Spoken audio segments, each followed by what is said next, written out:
আজকে রান্না করতে চলে এলাম কাঁচা ইলিশ মাছের ঝোল। ডাইরেক্ট আমি ঝোলে দেব, ভাজবো না। দেখো সর্ষের তেল দিয়ে দিয়েছি, এর মধ্যে কালো জিরে ফোড়ন দেব, আর বেশ খানিকটা 7-8টা মতো কাঁচা লঙ্কা চিড়ে দিয়েছি। এটা ভাজা ভাজা হলে আমি জল গরম করে রেখেছি, সেই গরম জলটা ঢেলে দেব, দিয়ে নুন আর হলুদ দেব, দিয়ে বেশ খানিকক্ষণ ফুটে উঠলে আমি কাঁচা মাছটা এর মধ্যে ছেড়ে দেব। আর মাছটাকে তো আমি লবণ হলুদে মেখে রেখেছিলাম, সেই মাছটাকে আমি এর মধ্যে ছেড়ে দেব। দিয়ে মাছ দেওয়ার পরও বেশ খানিকক্ষণ ফোটাবো।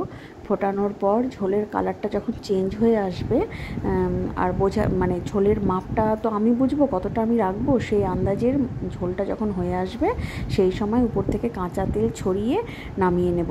এতে কোনোরূপ মশলা ব্যবহৃত হয়নি, কিন্তু যেটুকু মশলা ব্যবহার করা হয়েছে তাতে এত সুন্দর টেস্ট হয়েছে না, শুধু লবণ হলুদ কালো জিরে কাঁচা লঙ্কা এই। আর এই দেখো লাঞ্চ থালিটাও সাজিয়ে নিয়েছি।